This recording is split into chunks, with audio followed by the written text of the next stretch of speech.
예. 세상에는 불쌍한 사람들이 참 많이 있습니다.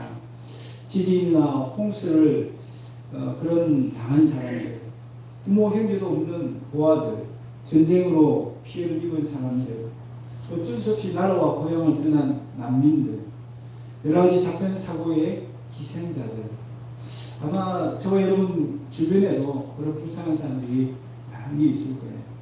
참 안타까운 사연들이 오늘도 우리의 심금을 울립니다. 그런데 그들 가운데 여러분은 누가 가장 불쌍한 사람이라고 생각하십니까? 오늘 본문에도 불쌍한 사람들이 나옵니다. 10명의 나병 환자죠. 예수님이 이 나병 환자들을 만나 주시는 내용입니다. 여러분, 나병하면 옛날에는 문둥병으로 불리지 않았습니까? 이 병이 얼마나 무서운지요. 몸이 썩고 문드러져 갑니다. 몸에는 감각이 없어. 상처가 생겨도 아픈 줄을 모릅니다. 그 당시에는 또 전염이 된다고 하니까 사회에서 다 격리가 되었잖아요. 우리나라 대표적으로 소록도가 그런 곳이고요. 또 우리 이 동네 가까운데 신촌에도 그런 분들이 모여 살았다라고 얘기 들었습니다. 그래서 사회적으로 왕따를 당하고 외롭게 살아갈 수밖에 없는 그런 분들입니다. 우리 사회보다도 이 유대 땅에서는 이 나병 환자들에 대해서 더 멸시천대하는 분위기가 있었습니다. 왜냐하면 하나님의 저주를 받아서 그런 몹쓸병에 걸렸다라고 생각하기 때문입니다. 뿐만 아니라 율법적으로도 부정하게 여겼기 때문에 그들과 접촉하면 정상인들도 부정해지기 때문에 그들을 아예 가까이 오지 못하도록 했습니다. 그래서 스스로 저 멀리서부터 나는 부정하다 부정하다 그렇게 외치고 다닐 수밖에 없었습니다. 그러니까 자연스럽게 자기들끼리 살기 위해서는 그들과 똑같은 처지에 있는 사람들끼리 모여 살았던 것 같아요. 근데 오늘 본문에 보니까 예수님이 어디를 가셨다고요? 사마리아와 갈릴리 사이에 있는 어떤 한 마을이라고 했습니다. 그러니까 이 10명의 문둥병 환자들 가운데서 사마리아 사람도 한 사람 포함될 수 있었던 것 같습니다. 예수님이 왜 이곳에 가셨을까요? 아마 그들이 예수님을 찾아온 것이 아니라 예수님이 그들을 찾아가셨다는 것이 더 정확합니다. 왜냐하면 나병 환자들은 이렇게 막 여러 사람이 몰려다녀서 다른 마을로 다닐 수가 없기 때문이죠. 예수님은 세상에서 버림받은 가장 불쌍한 사람들을 찾아가신 것입니다. 이 나병 환자들은 예수님께 가까이 다가가지도 못합니다. 그런데 놀라운 것은 이 나병 환자들이 예수님이 누구신지를 알아보았다는 것입니다. 저분이 우리 말로만 들었던 소문으로 들었던 나병 환자도 고쳐줄 수 있는 예수님이구나 하는 것을 알게 되었습니다. 그런데도 불구하고 가까이 가서 그렇게 구하지 못한 것은 그들 율법의 순종이기 때문이죠. 율법의 말씀대로 자기들이 부정하기 때문에 그 예수님께 다가가지는 못하고 그냥 큰 소리로 부르짖기만 한 것입니다. 13절 소리를 높여 이르되 예수 선생님이여 우리를 불쌍히 여기소서. 그들은 예수님을 뭐라고 부릅니까? 선생님이라고 부릅니다. 이 선생님이라는 용어는요, 이 누가복음 안에서는 제자들만 예수님을 부를 때 선생님이라고 불렀습니다. 우리 일반 사람이 생각하는 그런 선생님이 아니라 제자들이 예수님을 생각할 때 부른 용어라고 생각하시면 됩니다. 그렇게 이 나병 환자들은 예수님을 따르는 사람이라고 그렇게 자신들을 여기면서 예수님을 부르는 것입니다. 뿐만 아니라 이 나병 환자들은 예수님이 반드시 내 병도 고쳐주실 수 있는 분이라고 믿었습니다. 앞서 말한 것처럼 이 사람은 누가복음 5장에 남아있는 나병 환자가 예수님에 의해서 고침받는 사건에 대한 소문을 들었기 때문입니다. 여러분, 이들이 얼마나 간절하게 외쳤겠습니까? 아마도 정말 힘을 다해서 부르짖었을 것입니다. 그만큼 죄받았기 때문입니다. 그만큼 예수님을 믿었기 때문입니다. 그들은 자신이 얼마나 비참한 사람, 얼마나 불쌍한 사람인 줄 잘 알았습니다. 이런 비참함을 알았기 때문에 절박했습니다. 이 비참함을 알았기 때문에 예수님을 향해서 그렇게 큰 소리로 불쌍히 여겨달라고 부르짖었던 것입니다. 여러분, 누가 불쌍한 사람입니까? 자신이 얼마나 불쌍한 사람인 줄 모르는 사람이 진짜 불쌍한 사람이에요. 여러분은 나 자신이 불쌍하다고 생각하십니까? 불쌍하지 않다고 생각하십니까? 아니, 나야 뭐 자식도 있고 또 살 집도 있고 또 남들보다 건강하니까 불쌍하지 않다. 아니, 성경적 기준으로 보면 우리는 다 뭐예요? 불쌍한 죄인입니다. 나병 환자만 불쌍한 것이 아니에요. 여전히 우리가 죄악 가운데 있고 또 죄질 가능성이 있기 때문에 우리는 불쌍한 죄인인 수밖에 없는 거예요. 여러분, 그랬어요. 예수님을 그렇게 잘 믿는다고 소문이 난 어거스틴 같은 그 스님, 그분도 하나님께 기도할 때 뭐라고 기도합니까? 하나님, 나를 불쌍히 좀 여겨주십시오. 왜 그렇습니까? 그렇게 믿은 대로 경건하게 살려고 노력함에도 불구하고 여전히 죄를 짓는 자신의 모습을 보면서 이 죄덩어리, 이 죄의 비참함에서 내가 벗어날 길은 뭐밖에 없다? 오직 하나님밖에 없다. 그래서 하나님께서 뜨겁게 부르짖는 것입니다. 나를 불쌍히 여기십시오. 이 죄에서 나를 건져주십시오. 여러분, 저 여러분도 하나님께 뭐라고 기도해야 됩니까? 오늘 나병 환자가 부르짖었던 것처럼 부르짖어야 돼요. 하나님, 나를 불쌍히 여기십시오. 나를 불쌍히 여기십시오. 여러분, 하나님의 긍휼이 없이, 하나님의 은혜 없이 살아갈 수 있는 사람은 아무도 없습니다. 이 나병 환자에게만 하나님의 은혜가 필요하고 하나님의 긍휼이 필요한 것이 아닙니다. 오늘 저와 여러분에게도 이 하나님의 긍휼, 하나님의 불쌍히 여겨주신 은혜가 필요한 줄 믿습니다. 그런 즐거움으로 하나님께서 부르짖을 수 있는 저와 여러분 되시기를 바랍니다. 그들이 그렇게 부르짖을 때 어떤 일이 일어납니까? 예수님은 그들의 간절한 부르짖음, 믿음의 부르짖음을 외면하지 않으시고 응답하십니다. 여러분, 그들의 간절한 기도는요, 그곳을 세상의 변두리에서 하는 역사가 일어나는 세상의 중심으로 바꾸어버렸습니다. 그들의 간절한 부르짖음은 세상에서 버림받고 사람들에게 사람 대접받지 못하던 그들을 하나님의 사랑의 대상, 하나님의 관심의 대상으로 바꾸어 주었습니다. 할렐루야. 우리가 하나님께 부르짖기만 하면 이곳이 세상의 변두리가 아니라 하나님의 역사가 일어날 수 있는 세상의 중심으로 바뀌어질 줄 믿습니다. 우리가 부르짖기만 하면 나는 세상에서 버림받고 아무것도 아닌 존재가 아니라 하나님의 가장 관심받는 대상, 가장 사랑받는 대상이 될 줄 믿습니다. 아멘. 예수님이 뭐라고 응답하십니까? 14절 가서 제사장들에게 너희 몸을 보이라. 여러분, 우리가 볼 때는 별 문제가 없어 보이죠. 그러나 율법을 조금 아는 사람은 예수님 이상한데? 라고 생각할 것입니다.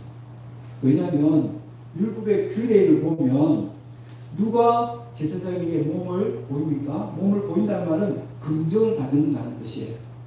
다 나았다는 그 긍정을 의사가 아니라 제사장이 하도록 한 것입니다. 왜냐하면 이 나병은 불정한 병이기 때문에 다 나았다는 증거로서 제사장이 확인을 해줘야 하는 것입니다. 그런데 지금 어떤 상태죠? 이 사람들의 나병이 나은 상태입니까? 아직도 안 나은 상태입니다. 아직도 안 나은 상태예요.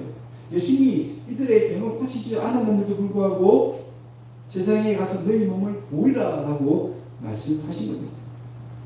이미 다 나은 것처럼 확신하고 가라고 명령하신 것이죠. 여러분 같으면 가실 수 있겠어요?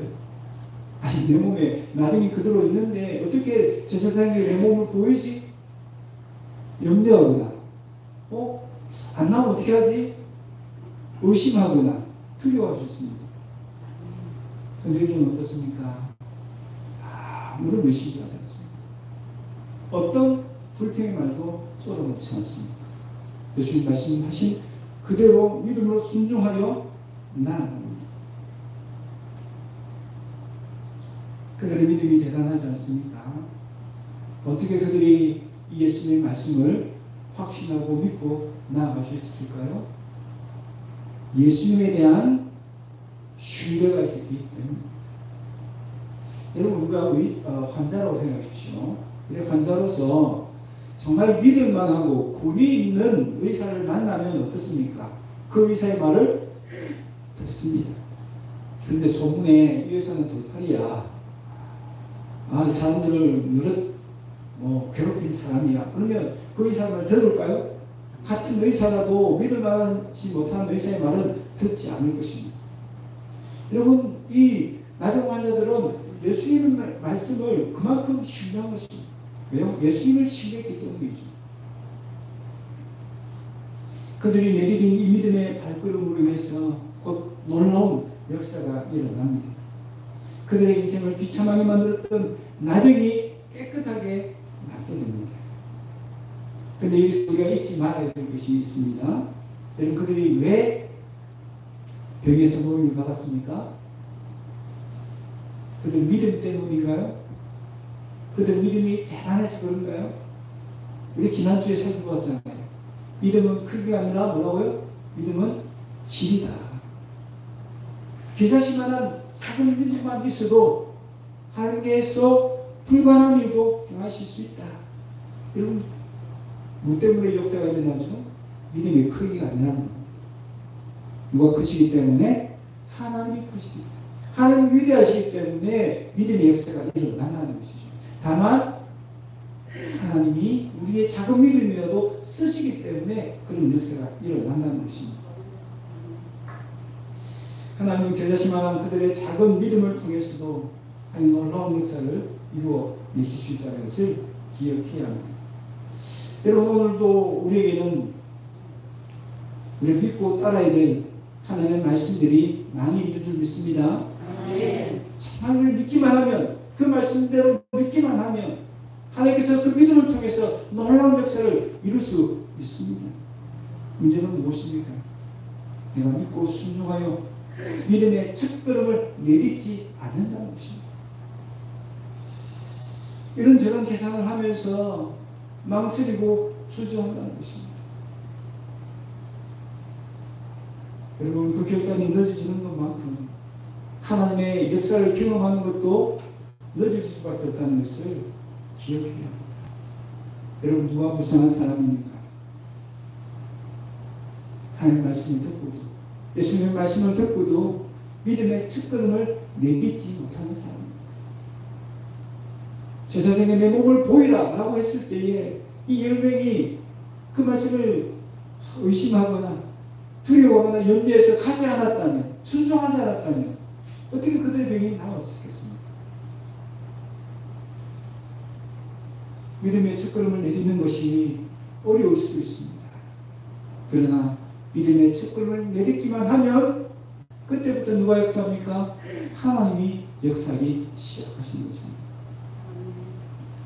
오늘 믿음을 선물로 우리에게 주셨는데 그 이상 그 믿음을 땅에 묻어주는 자들이 아니라 그 믿음을 활용해서 믿음의 발걸음을 내디딜 수 있기를 바랍니다.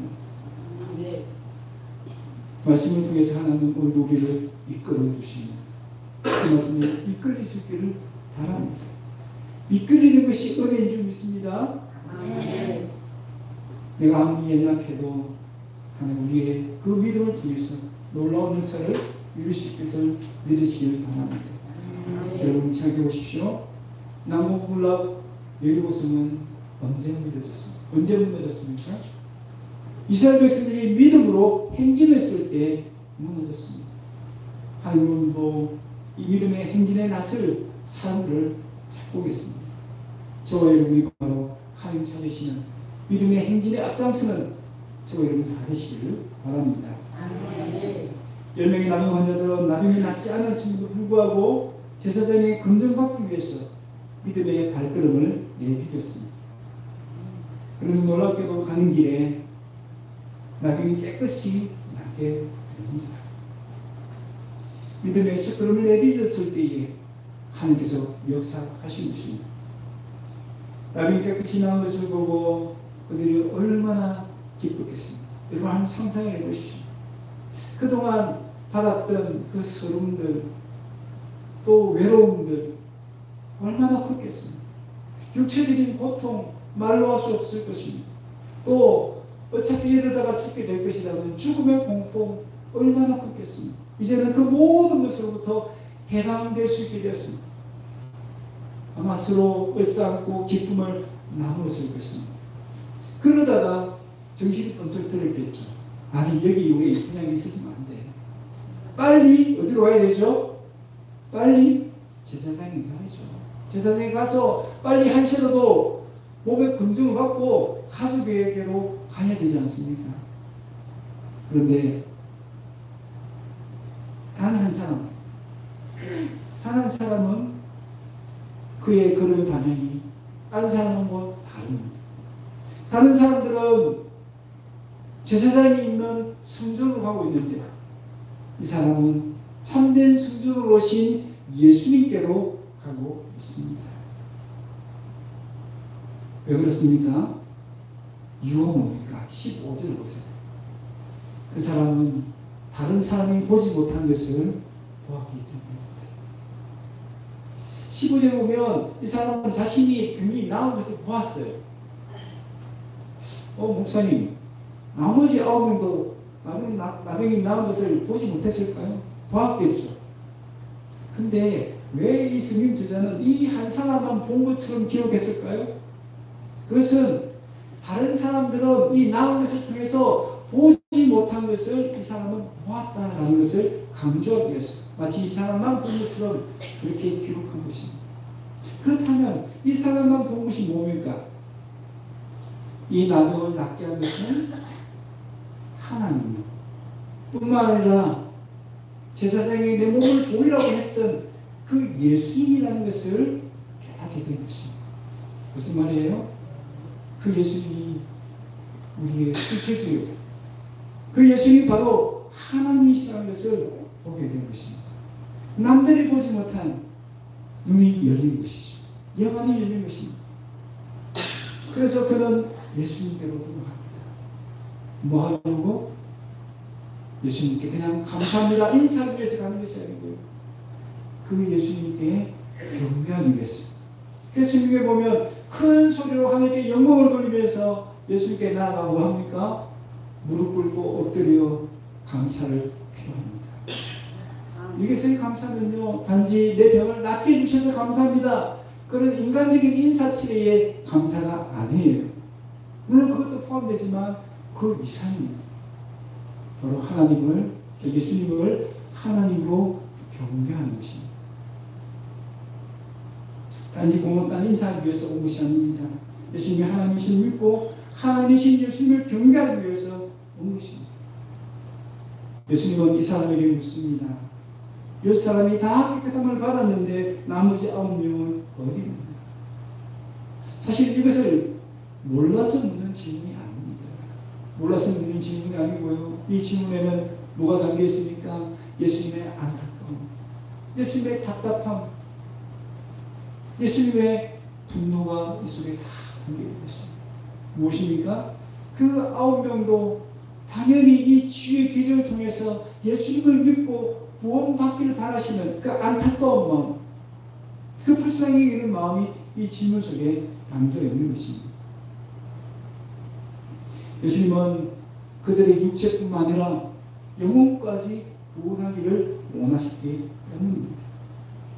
안타깝게도 똑같은 기적을 경험했지만 단 한 사람만 예수님이 하나님이신 줄 믿게 되었고 그 예수님께 경배함으로 말미암아 영혼의 구원을 받게 되었다는 것입니다.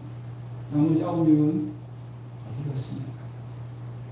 여러분, 오늘 본문에는요, 그들이 유대인이고 단 한 사람 구원받은 사람은 이방이라는 것을 강조합니다.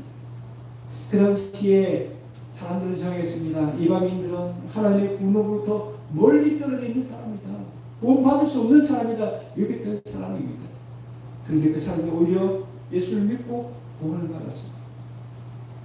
반대로 유대인들은요, 혈통적으로 이스라엘 백성이기 때문에 당연히 구원받을 수 있을 것이라 여겼던 사람들입니다. 근데 그들은 오히려 예수님을 알아보지 못하고 예수님을 믿지 않아서 결국은 구원을 받지 못하고 말았습니다. 여러분, 그들은 아플 때는 큰 소리로 불쌍히 기도를 하고 기도할 줄 알았지만 낫고 나니까 큰 소리로 감사하며 영광 돌려드릴 줄은 몰랐던 것입니다.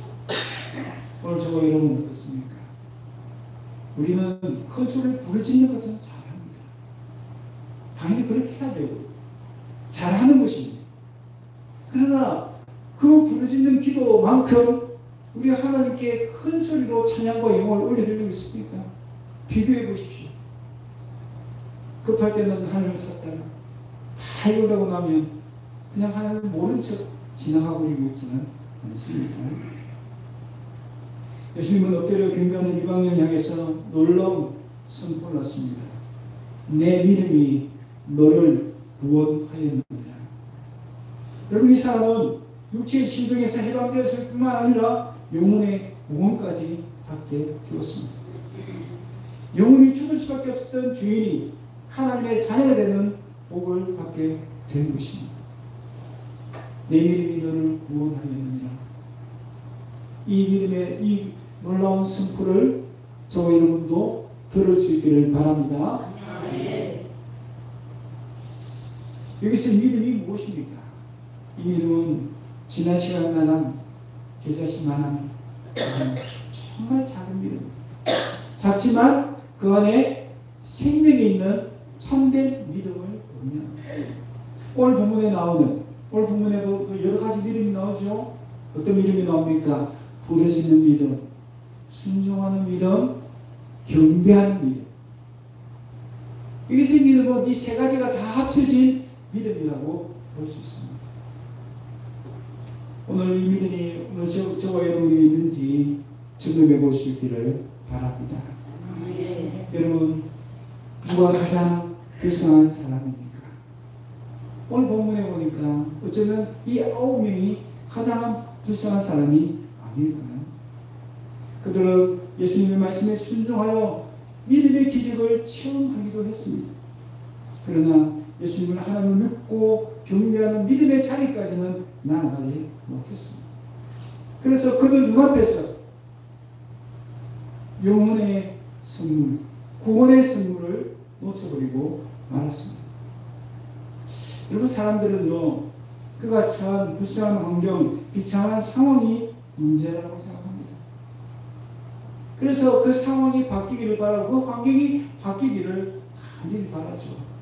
그래서 하나님께도 구하는 것이 대부분 그런 환경이 바뀌기를, 상황이 나아지기를, 그런 기도들이 많지 않습니까? 뭐 잘못된 기도는 아닙니다. 그런 기도도 필요할 수 있죠. 또 그런 기도 응답되면 우리는 하나님께 감사합니다. 예물도 드리고요. 참 잘됐다, 복이다라고 생각합니다. 그러나 한번 생각해 보십시오. 그런 환경들은요, 얼마든지 바뀔 수 있습니다. 요즘 날씨가 얼마나 변덕스럽습니까? 갑자기 뭐 어제도 날씨가 쨍하다가 비도 오고, 환경도 마찬가지예요. 환경도 계속 바뀔 수밖에 없습니다. 하나님은 우리의 그 불쌍한 환경, 비참한 상황을 바꾸어 주시기 위해서 이 땅에 오신 분이 아닙니다. 여러분, 그 불쌍한 게 뭡니까? 불쌍한 환경에 놓여있고 비참한 상황에 놓여있는 사람이 불쌍한 것이 아니고요, 불쌍한 죄인, 비참한 죄인의 상태에 머물러 있는 것이 가장 불쌍한 것입니다. 예수님은 우리를 비참한 환경에서 구원하시기 위해서 온 것이 아니고 우리를 비참한 죄인의 상태에서 변화시켜 영광스러운 하나님의 자녀로 삼아주시기 위해서 이 땅에 오신 줄 믿습니다. 여러분, 이 예수님은 오늘 불쌍한 나병 환자를 찾아오신 것처럼 저와 여러분을 찾아오신 줄 믿습니다. 그 예수님을 그냥 보내지 마십시다. 우리도 나병 환자처럼 부르짖으십시다. 예수여, 우리를 불쌍히 여주시옵소서. 예수여, 우리를 불쌍히 여주십시오. 여러분 그 부르짖음에 전에 우리 예수님은 반드시 응답하실 줄 믿습니다. 그 은혜의 기적을 체험하는 것으로만 우리는 만족하지 말아야 됩니다. 그렇다면 우리는 9명처럼 되는 거예요. 그 기적을 체험한 이후에 그 은혜를 알고 당연한 것이 아니라 모든 것이 은혜인 줄 알고 하나님께 찬양과 영광을 돌리는 자리까지 나아가십시오. 무엇보다 나를 구원하고 오신 그 예수님 나의 구주로 영접하시고 하나님으로 경배할 수 있는 믿음의 자리까지 나아갈 수 있기를 바랍니다. 그래서 큰 소리로 기도할 뿐만 아니라 큰 소리로 영광 돌려드림으로 말미암아 하나님께 칭찬받는 하나님의 자녀가 되는 참된 복을 누릴 수 있는 저와 여러분 다 되시기를 주의 이름으로 축원합니다.